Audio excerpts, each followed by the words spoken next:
내 이름은 오하영. 고등학교 졸업장도 없는 여자다. 내 남편 강태호의 가족들은 뼛속까지 나를 무시했다. 그들은 내게서 평생 씻어낼 수 없는 시장통 기름 냄새가 난다고 했다. 그 말은 10년 동안 내 심장을 파고든 가시였다. 그런데 정작 내 몸에서 기름 냄새가 난다며 경멸하던 그들은 우리 부모님이 평생 모은 돈으로 사주신 가게 건물 2층에 살면서 내가 운영하는 하영치킨에서 나온 피 같은 돈을 거머리처럼 개걸스럽게 빨아먹으며 살았다.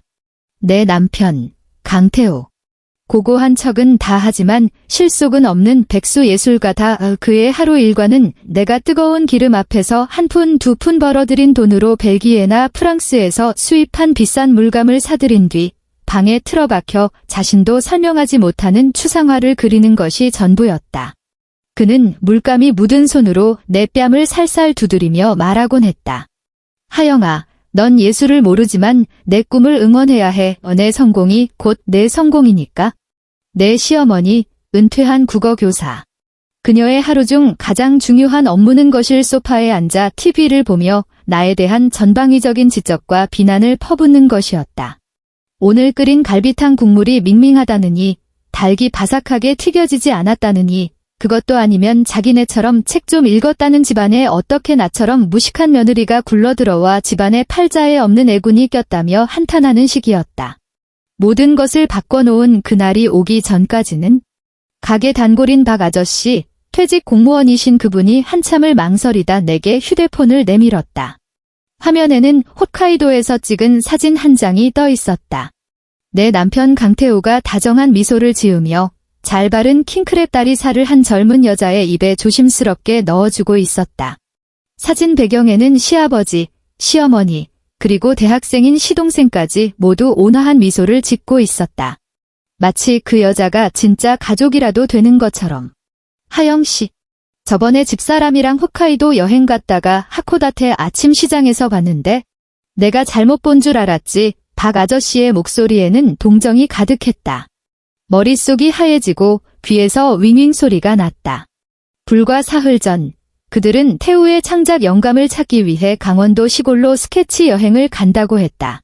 그 순간 내 심장은 방금 뜨거운 기름에 던져진 치킨 조각처럼 지독한 절망과 배신감에 산산이 튀겨져 버렸다.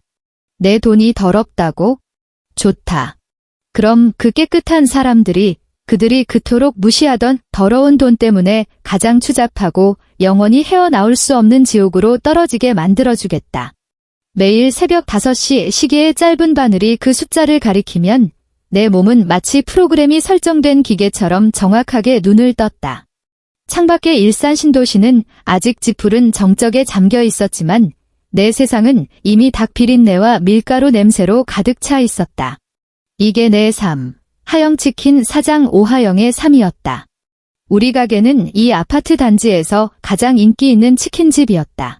멀리서 일부러 차를 몰고 와 포장해가는 손님도 많았다.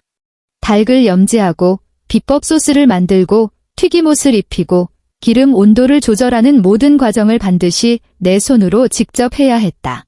남편 강태호는 그걸 재능이라고, 나 같은 속물에게나 있는 재능이라고 말했다. 한때는 그게 칭찬인 줄 알았다.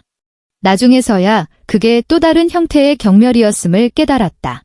내 두 손은 늘 차가운 물과 양념에 담가져 있는 탓에 마디가 굵어졌고 손톱 밑에는 지워지지 않는 양념 자국이 항상 남아 있었다.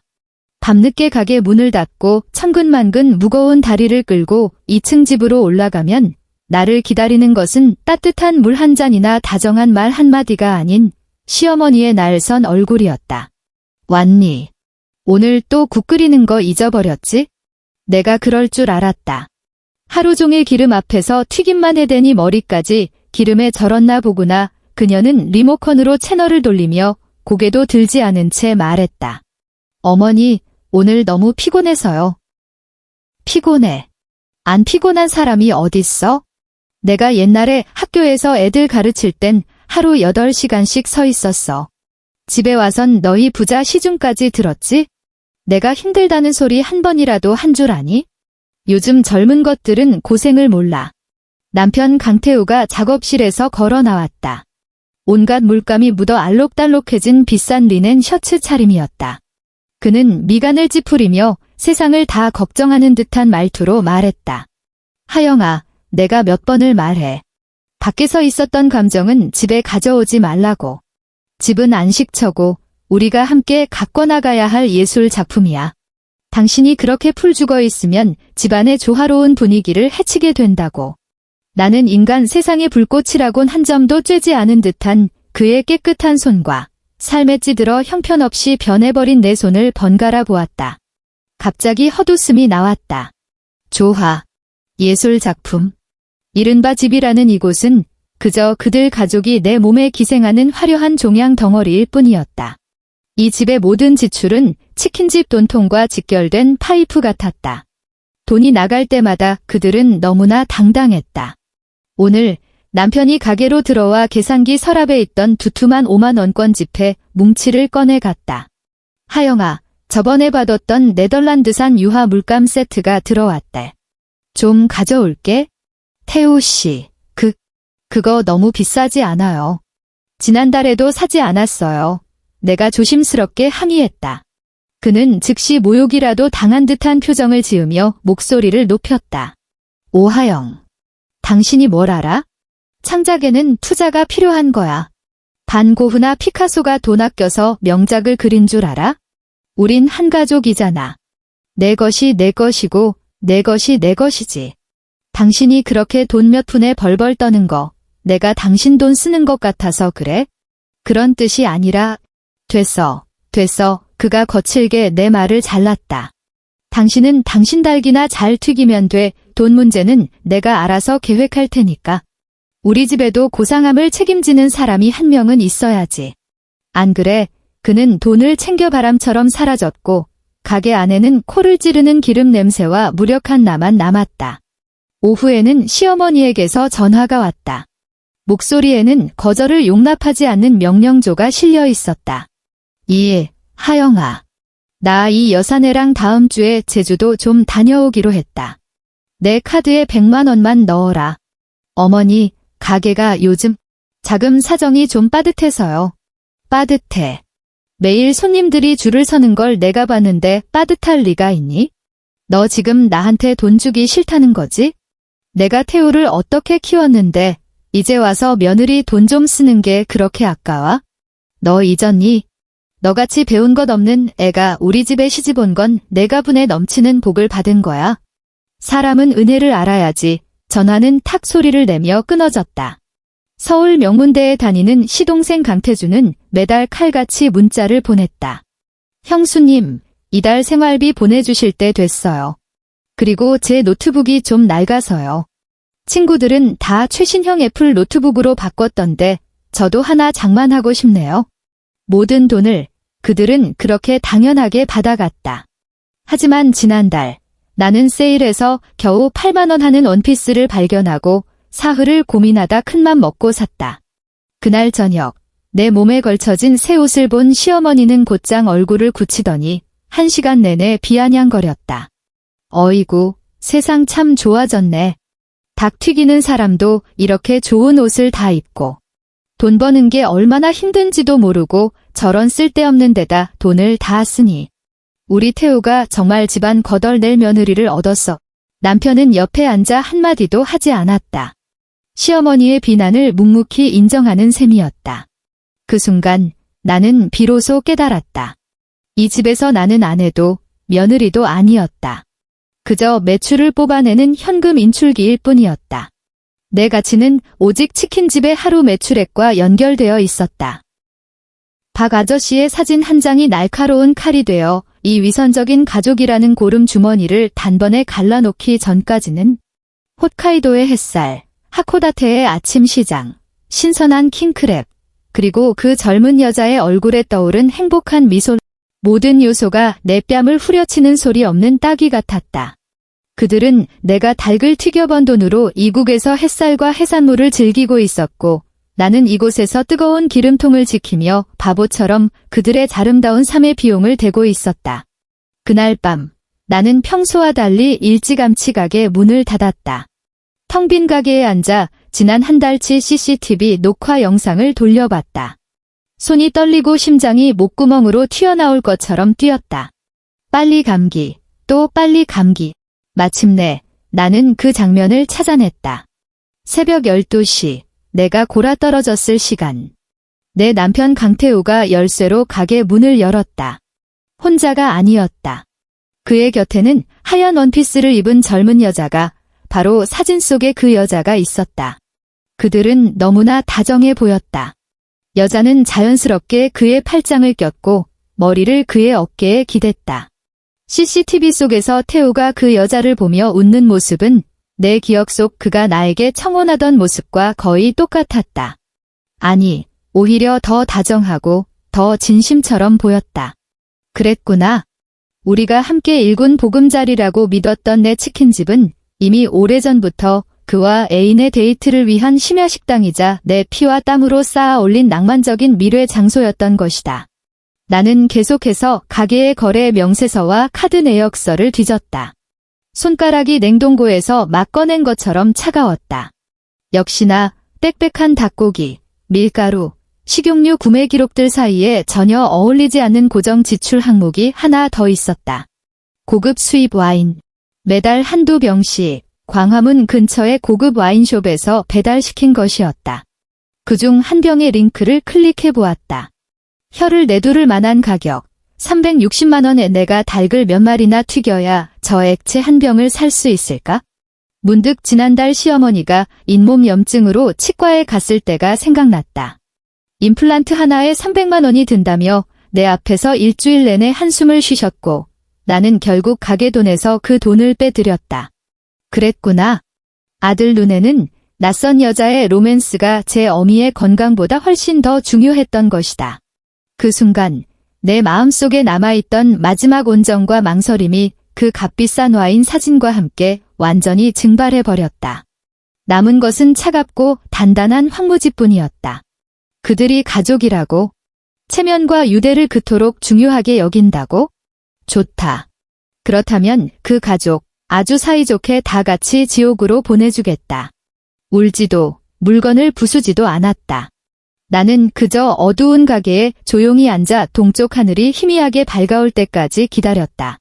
밤을 꼬박 새웠지만 정신은 그 어느 때보다 맑았다. 고통과 분노가 고압 전류처럼 온몸을 흐르며 쓸데없는 감정의 찌꺼기들을 모두 태워버리고 순수하고 냉혹한 복수심만을 남겼다. 나는 위층으로 올라갔다. 강태우의 냄새가 밴 침실 대신 잡동사니를 쌓아둔 작은 창고로 들어갔다. 가장 안쪽에 있는 낡은 상자 안에서 촌스러운 꽃무늬가 그려진 낡은 노트 몇 권을 꺼냈다. 가게를 연 첫날부터 들인 습관이었다. 강태우와 시어머니는 장사는 현금 장사가 최고라고, 편하기도 하고 세금도 덜 내니 그게 바로 장사꾼의 지혜라고 했다. 나는 입으로는 알겠다고 대답했지만 마음 한구석이 늘 찜찜했다. 배운 건 없어도 내 유일한 장점은 성실함이었다. 내 것이 아닌 것을 가지면 손이 되는 것 같았고 내가 져야 할 책임은 피할 수 없다고 생각했다. 그래서 나는 장부를 2개 만들었다. 하나는 강태우에게 보여주는 공식 장부였다. 거기엔 카드와 온라인 결제 수입만 기록해 장사가 그럭저럭 유지되는 것처럼 보이게 했다. 다른 하나가 바로 내 손에 들린 이 비밀 장부였다. 여기에는 평범한 볼펜으로 하영치킨의 매일의 실제 매출, 모든 현금 수입이 1원 단위까지 정확하게 기록되어 있었다. 또한 큰돈이 나갈 때마다 그 출처를 상세히 적어두었다. 강태우의 물감 값 80만 원, 시어머니의 명품 가방 값 150만 원, 시동생의 등록금 600만 원, 심지어 이번 홋카이도 여행 경비 380만 원까지 모든 지출에는 날짜와 용도가 명시되어 있었다. 한때는 그저 내 마음의 안정을 위해 기록했던 이 장부가 이제 그들을 심판할 빼도 박도 못할 증거가 될 것이다. 나는 빽빽하게 적힌 숫자들을 내려다보았다. 그것들은 더 이상 차가운 기호가 아니었다. 내게 말을 거는 요정들이었다. 그들은 지난 세월 내가 흘린 땀과 받은 서름, 그리고 그들 가족의 끝없는 탐욕을 내게 울부짖듯 일러바치고 있었다. 다음 날 나는 평소처럼 5시에 일어나 가게 문을 열고 닭을 염지하고 소스를 준비했다. 아르바이트생이 내 안색을 살피며 걱정스럽게 물었다. 사장님, 어디 아프세요? 병원 가보셔야 하는 거 아니에요? 나는 고개를 저으며 억지 미소를 지었다. 아니, 괜찮아. 어젯밤에 잠을 좀 설쳐서 그래? 손은 이미 익숙해진 동작을 기계적으로 반복했지만 머릿속은 고속으로 회전하는 컴퓨터처럼 모든 단계를 정밀하게 계획하고 있었다. 점심시간 가장 바쁜 시간이 지나고 나는 시장에 향신료를 사러 간다는 핑계를 대고 가게를 나섰다. 시장 대신 시내 중심가의 허름한 오피스텔 건물로 향하는 버스에 올랐다. 건물에는 여러 회사의 간판이 걸려 있었고 나는 그중 가장 작고 눈에 띄지 않는 세무사 사무실로 들어갔다. 금태 안경을 쓴 어딘가 피곤해 보이는 중년 남자가 나를 맞았다. 안녕하세요. 무엇을 도와드릴까요? 나는 핸드백 끈을 꽉 쥐고 어젯밤 수없이 연습한 대본대로 조심스럽게 입을 열었다. 세무사님, 여쭤볼 게 있어서요. 제가 작은 식당을 하는데요. 요즘 세무조사가 하도 빡빡하다고 해서 만약에 현금 수입을 전부 신고하지 않으면 어떻게 되나요? 그는 안경을 고쳤으며 사무적으로 대답했다. 그건 당연히 탈세고 불법입니다. 적발되면 누락된 세금을 전액 추징당하는 것은 물론 고액의 가산세와 벌금이 부과됩니다. 금액이 클 경우 형사처벌까지 받을 수 있습니다. 심장이 쿵쾅거렸지만 이게 바로 내가 원하던 대답이었다. 그럼 보통 세무서에서는 어떻게 알게 되나요? 만약에 누가 신고를 하면요. 익명제보는 저희의 중요한 세무조사 정보원 중 하나입니다. 제보자가 제공하는 정보, 예를 들어 가게의 실제 매출액, 현금과 카드 결제 비율, 사업주의 소득과 맞지 않는 소비 수준 등이 상세할수록 세무서에서 조사에 착수할 가능성이 높습니다. 제보자 보호를 위해 모든 과정은 철저히 비밀에 붙여집니다. 그럼 제보자는 포상금 같은 걸 받나요? 나는 무심한 척 물었다. 그가 나를 흘끗 보았다. 그의 눈빛에 무언가 알아차린 듯한 기색이 스쳤다. 규정에 따라 탈세액이 추징되면 그 금액의 일정 비율을 제보자에게 포상금으로 지급합니다. 더 궁금한 점 있으십니까? 아니요, 없습니다. 감사합니다. 나는 깊이 고개를 숙이고 사무실을 나왔다. 햇살이 얼굴에 쏟아져 눈이 부셨지만 온몸에 힘이 넘치는 기분이었다. 규칙. 그것이야말로 나처럼 힘없고 백없는 서민이 가진 가장 강력한 무기였다. 사무실을 나와 곧장 길가의 편의점으로 가 선불 유심칩을 하나 샀다. 집에도 가게에도 가지 않고 근처 동네 도서관으로 들어갔다. 가장 조용한 구석자리에서 나는 그 새 유심을 끼운 휴대폰으로 떨리는 손가락을 올려 국세청 탈세 제보센터의 번호를 눌렀다. 전화가 연결되는 순간 목소리가 떨려왔다. 하지만 이번에는 두려움 때문이 아니었다. 억누를 수 없는 흥분 때문이었다. 안녕하십니까? 국세청 탈세 제보센터입니다. 차분한 남자의 목소리가 들려왔다. 나는 심호흡을 한 번 하고 억울하면서도 겁에 질린 듯한 목소리를 만들어 천천히 입을 열었다. 안녕하세요. 제가 가게 하나를 신고하려고 하는데요.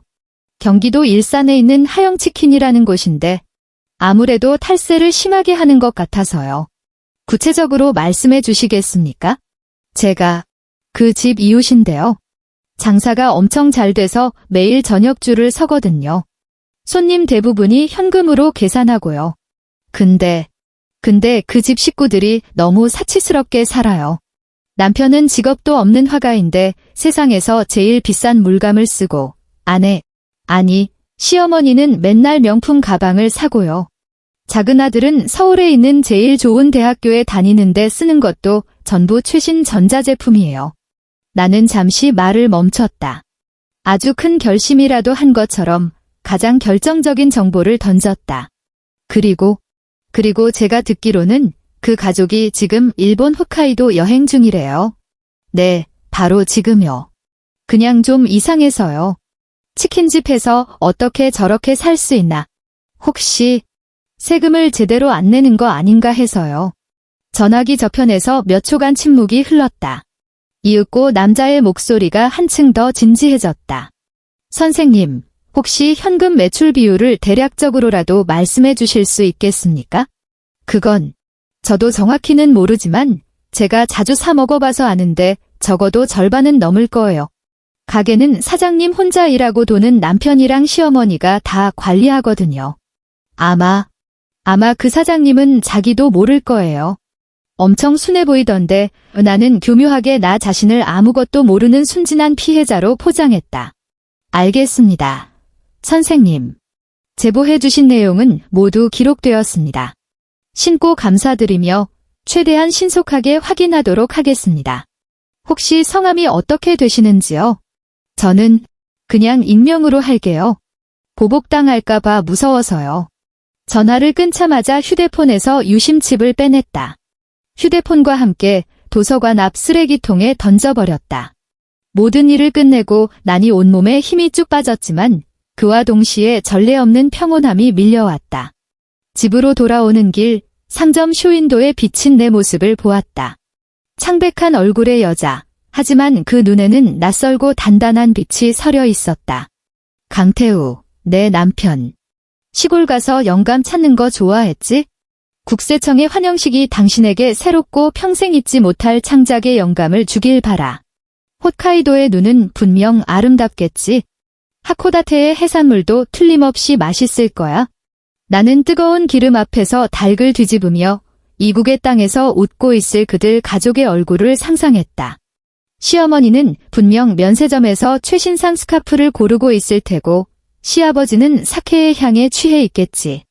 시동생은 새로 산 카메라를 만지작거리며 신나할 것이고 내 남편 강태우는 그 젊은 여자의 손을 잡고 오타로 운하를 거닐며 내게는 한 번도 해준 적 없는 달콤한 말을 속삭이고 있을 것이다. 그들이 즐거워하면 할수록 내 마음속 불길은 더욱 거세게 타올랐다. 그 불은 더 이상 나 자신을 태우는 질투의 불이 아니었다. 그들을 잿더미로 만들 심판의 불이었다. 제보 전화를 한 지 사흘째 세상은 여전히 평온했다. 나는 가장 노련한 배우처럼 매일 가게와 집에서 아무것도 모르는 멍청하고 둔한 오하영을 연기했다. 심지어 시어머니에게 먼저 문자를 보내 일본 여행은 즐거운지 돈이 더 필요하지는 않은지 묻기까지 했다. 그녀는 금세 답장을 보냈다. 시혜를 베푸는 듯한 우월감이 가득한 말투였다. 됐다. 여기 경비는 내 남편이 다 알아서 했어. 넌 가게나 잘 보고 있어라. 사고 치지 말고. 나는 문자를 보고 웃었다. 그럼 다 알아서 했겠지? 지옥행 티켓까지 제 손으로 직접 예매했으니까. 닷새째 되는 날, 그들이 귀국하기로 한 바로 전날. 내가 그토록 기다렸던 폭풍우가 마침내 몰아쳤다. 그날 오후, 가게는 한산했다. 저녁 장사를 준비하러 주방에 들어가려는데 갑자기 가게 문이 열리며 짙은 색 양복을 입은 무표정한 남자 몇 명이 들어왔다. 선두에 선 남자가 가게를 휙 둘러보더니 내 앞으로 똑바로 걸어와 신분증을 내밀었다. 국세청 세무조사국입니다. 이 가게 사업자 대표 오하영 씨 맞으십니까?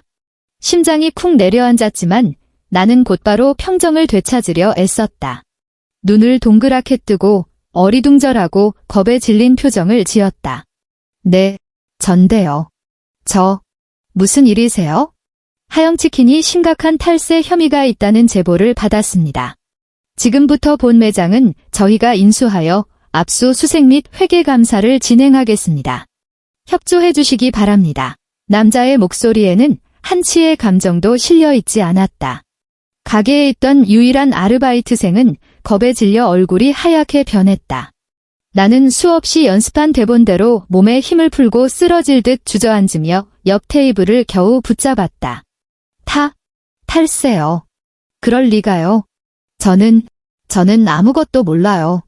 저는 그냥 닭만 튀겼고 가게 돈은 전부 남편이 관리했는데 내 목소리는 울먹임으로 가득했고 순수한 공포를 담고 있었다.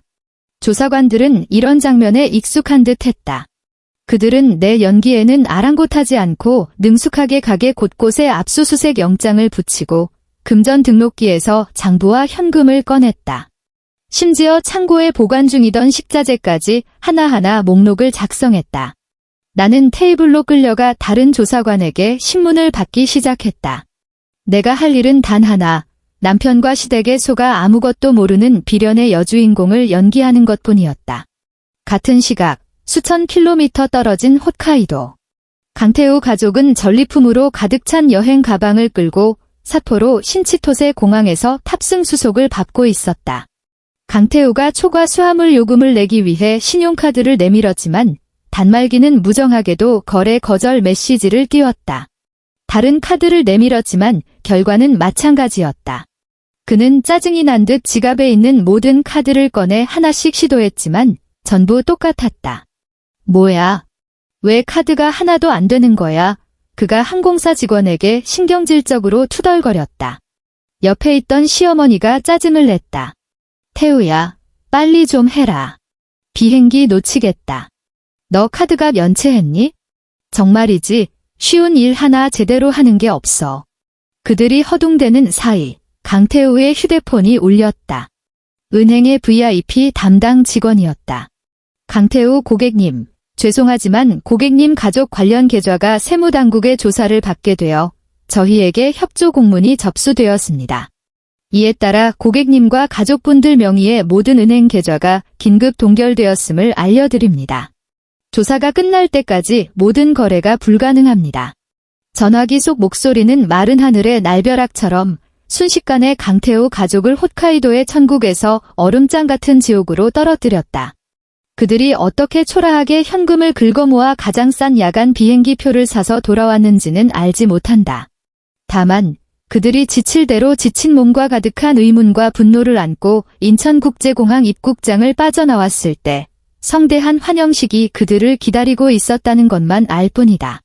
제복을 입은 근엄한 표정의 세무조사관 몇 명이 이미 그곳에서 대기하고 있었다. 그들은 정확하게 강태우 가족 앞을 가로막았다. 강태우 씨, 오하영 씨. 오하영 씨는 이미 저희 조사에 협조하고 계십니다.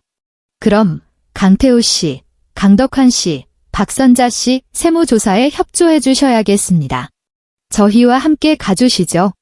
내 시어머니, 박선자 여사.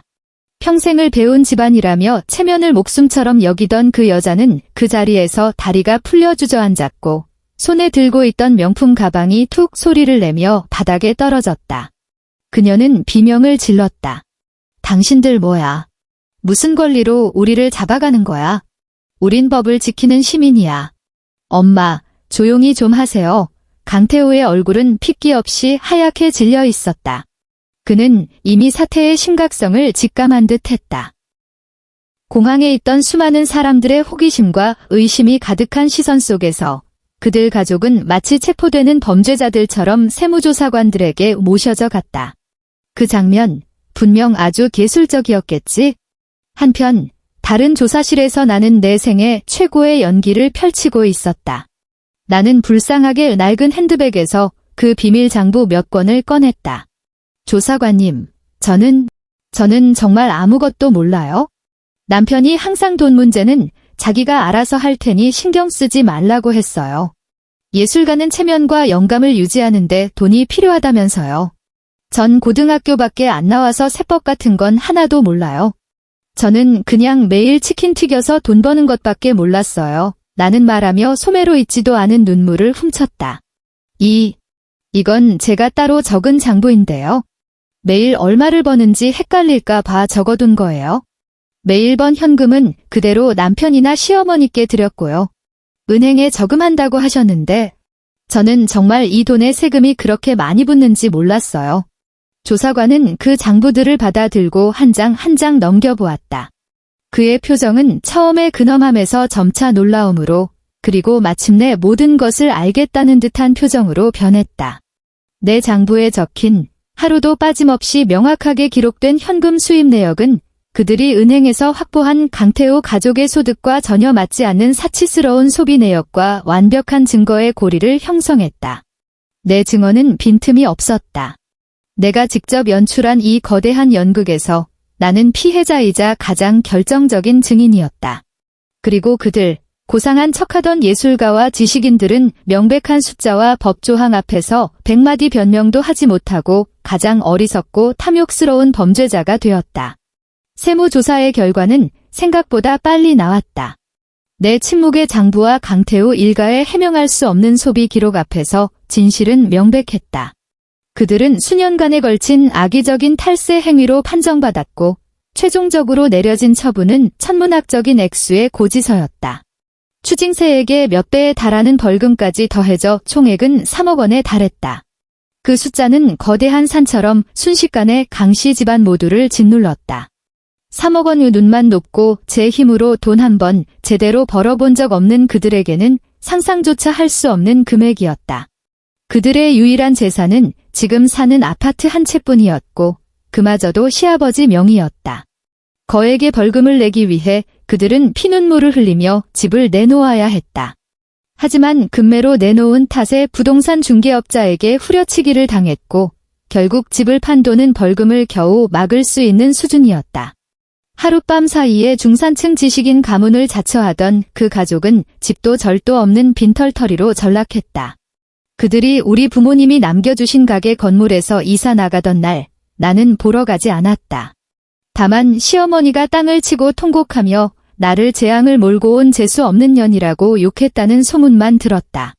그리고 강태우, 한때 그토록 거만했던 예술가는 그저 말없이 짐을 나르며 텅 빈 눈빛을 하고 있었다고 했다.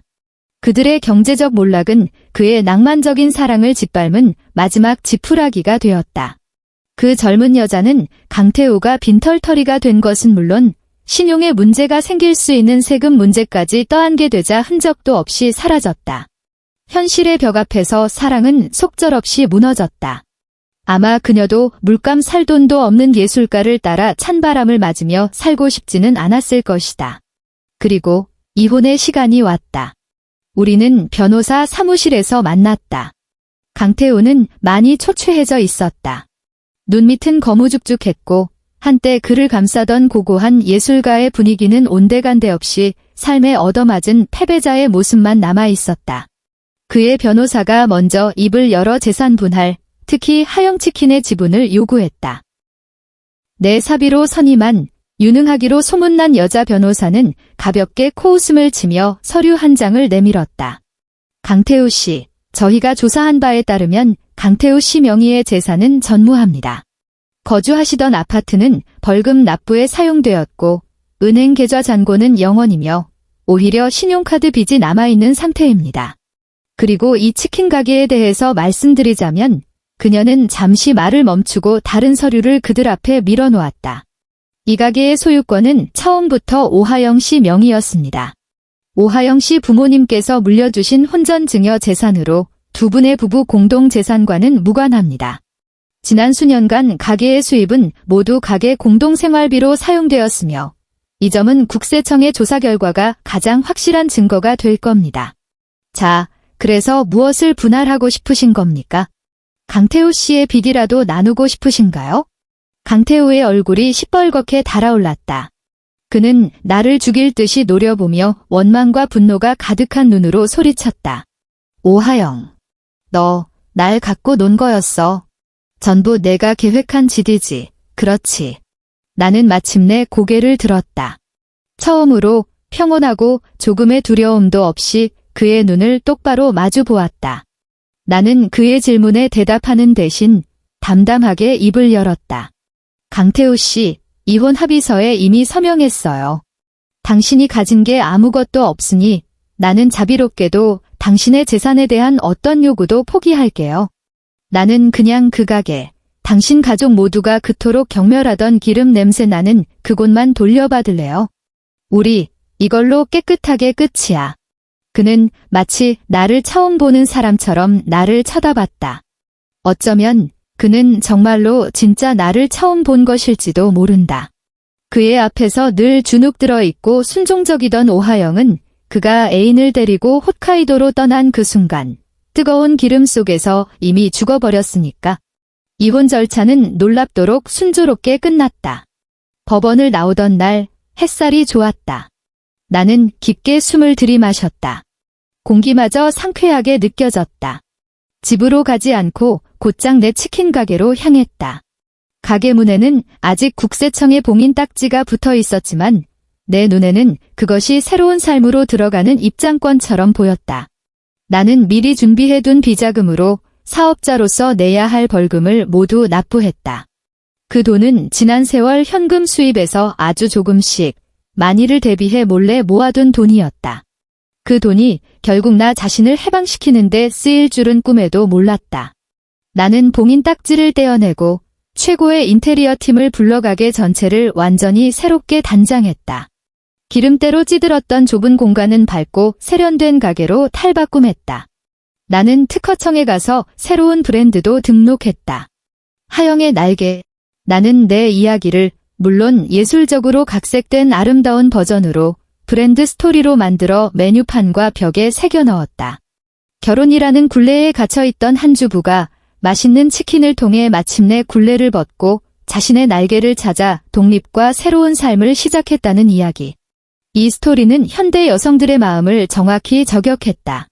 하영의 날개가 문을 연 날, 가게는 문전성시를 이루었다. 내 치킨집은 하룻밤 사이에 SNS에서 독립 여성들의 성지가 되었다. 이혼 후 첫 달, 가게의 순수익은 과거 1년치 수입을 넘어섰다. 나는 더 이상 새벽 5시에 일어나지 않아도 되었다. 실력 있는 점장과 주방팀을 높은 연봉으로 고용했기 때문이다. 마침내 내가 하고 싶은 일을 할 시간이 생겼다. 예전부터 배우고 싶었던 프랑스 제과 수업을 등록해 예쁘고 달콤한 마카롱과 무스 케이크 만드는 법을 배우기 시작했다. 그날 나는 내 돈으로 산 새 차를 몰고 제과 수업에 가고 있었다. 사거리에서 신호 대기를 하던 중 무심코 고개를 돌렸다가 익숙한 모습을 발견했다. 강태우였다. 그는 싸구려 인형 탈을 쓰고 뜨거운 아스팔트 위에서 헬스클럽 전단지를 행인들에게 어설프게 나눠주고 있었다. 두꺼운 인형 탈이 그의 얼굴을 가리고 있었지만 나는 한눈에 그를 알아봤다. 우리의 시선이 차창을 사이에 두고 짧게 마주쳤다. 땀을 닦기 위해 그가 인형 탈을 벗는 순간 그의 눈에 서린 창피함과 비참함, 그리고 나를 향한 들끓는 증오를 보았다. 하지만 나는 그를 보며 아무런 감흥도 느끼지 못했다. 마치 모르는 사람을 보는 것 같았다. 녹색 신호가 켜졌고 나는 엑셀을 밟았다. 차는 부드럽게 앞으로 나아갔고 그의 초라한 모습은 백미러 속으로 멀어져 갔다. 제과 교실에 도착하자 따뜻한 조명과 공기 중에 퍼지는 버터 향이 나를 안심시켰다. 그날 선생님은 신생이라는 이름의 딸기 케이크를 가르쳐 주셨다. 나는 조심스럽게 크림을 바르고 새빨간 딸기를 올린 뒤 마지막으로 케이크 위에 초콜릿으로 2글자를 썼다. 하영. 가장 큰 조각을 잘라 입에 넣었다. 달콤한 맛이 혀끝에서 환상적으로 피어났다. 내가 나를 위해 만든 첫 번째 케이크. 나의 새로운 탄생을 축하하기 위한. 참 달았다.